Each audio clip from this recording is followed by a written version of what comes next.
السلام عليكم ورحمة الله وبركاته.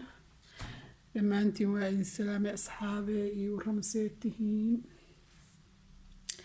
أيامها والله كلا ضاهي dadkii waa la kala xirxirtay corona kala xirxirtay seetihiin xaaladiina ka warrama asxaabe aniga waan fiican alxamdulillaah waana xanuunsaday akhbaar kalkaan aan ugu soo gudbinayaa maantay waan xanuunsaday inkastoona isbaarin haddana waxaan isleeyahay xanuunkii kugu dhacay corona kugu dhacay isleeyahay codkayga hataa hadda waa xiran waa ujeediin alxamdulillaah waana caafimaaday laakiin waxaan kaloo idiin sheegi rabaa saaki oo idinla wadaagaya liin dhanaanta iyo basasha iyo waxyaalaha lala wareegayo horta daawo ilaahay baa haya laakiin yaan la iska badin aniga waan isticmaalay wixii lasoo tuuray isticmaal wixii wax i caawiyo ilaahay baa caawinaad leh oo waxaas ka mid ah oon maanta iraahdo waxbaan ka dareem horta ma arkin ilaahay weyne waaxid ah asaga caafimaad leh caafimaad khayr qaba hana siiyo laakiin waxa weeyaan haddii lagu yiraahdo daawo ku caawinaysa malahna kulay qofba waxbaa caawinayo markaad dhakhtarka la hadasho anigu isma aana baarin laakiin waxaan aaminsanahay inuu igu dhacay markaan astaamihii iyo xanuunka sida la ii hayay maanta 17 beri xanuunsanahay maantana alxamdulillaah maanta waa fiicana waxaan hadda dareemaya ma jiro xayaabtaas yarta aan ahayn awalna qufaca iga batay oo qandhada baan iga qufaca iga darnaa markaan quficii badnaa 8 beri aan joogo igu soo booday haddii aan wax yar idiin sheego qufacaas markii iga bata aniga dhakhtar igu horreysay inaan la hadlo marka waxaa la yiri guriga iska jooga la yiri guriga iska joog laakiin farmashiyaha qof u dirso sharoobo raadso qufaca qalalan kaniiniga barastimoolka iyo sharoobo qufaca qalalan raadsaa la igu yiri farmashiya intaa tagto iyo wax qufacaas kaa caawiyo qufac wax kaa caawinaya way jiraan haddii ilaahay kuugu talagalo farmashiyahana ka heli kartaa waa free waa iska soo iibsan kartaa qufaca qalalanna waayo qufici kasta maa qufaca qalalan miduu leeyahay qufaca qoyanna miduu leeyahay oo qalajinayo marka sharoobadaas ayaan naagtiina soo siisay farmashiyaha markii aan tagay sharoobadaas soo siisay sharoobadaas marka ugu dambayso wax cunto adoo cabaar aan cunto cunaynin ama wax cabaynin inaa cabto xoogaa yar la beeleeda kaniina labada asagana farmashiyo yaala waa ogtihiin waa kasoo gada kartiin haddii dad qof matagaay la booraayo xoogaa yarta aniga bogga iga qabilisay matagaygana hal maraan ku matagaa umadayna marka horta sharoobadu waa taas ujeediin qufac qalalan ku qoran waa taasaa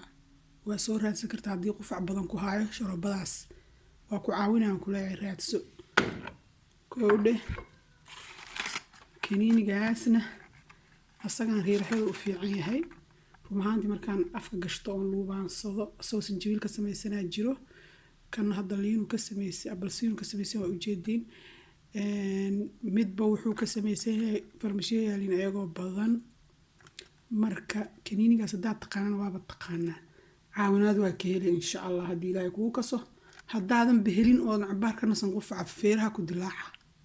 dhag ku dhahayba qufaca qofku zaa'id ku yahay kaniiniga kalena barastimool waa taqaanaa kaniiniga barastimoolka qofkii qandhada uu ka jabi waayo alfadoonka iyo kan kaleeto oo greenka ah waxaa u fiican barastimoolkaasi fiican qandhada iga jabshay marka asxaabay intaas aan la wadaagay khayr Allah idin siiyo aan isku soo duceyno waxaa muhiim ah qof walba oo salaad tukada inuu dadka muslimka u duceeyo inuu maaragtay qaybka uga soo duceeyo intii jira ilaahay caafiyo intii dhimata Allah naxariisto intii sakaraadan ilaahay uu rabbiyo labada ururkii u qayra u fur oo ilaahay loo baryo dadka aan isku barin ilaahay qof aad taqaan kuma xirna qof aadan aqoonin iyo qof aad taqaan wixii muslim oo dhib ilaahay dhibka ka qaado soo duceeya walaalayaal intaasna idin farayaa insha Allah hal isku soo duceeyo qaybka qofka in la isaga duceeyo aad u wanaagsan tahay adigana ajir badan ka helaysaa qofkaasna adoon ogeyn u duceyso marka tiraad ilaahay intii dhibka ka qaad intii xanuunka ka qaad intii jiran ilaahay rabbiyo caafi oo maaragtay sakaraad ah ilaahayna qofkii dhintayna sakaraadkii waa dhaafay ilaahay su-aasha kuma dhiba aad tiraahdo u ducaysid umana jeedid adigu mana taqaanid laakiin ducadaada way gaaray insha allah marka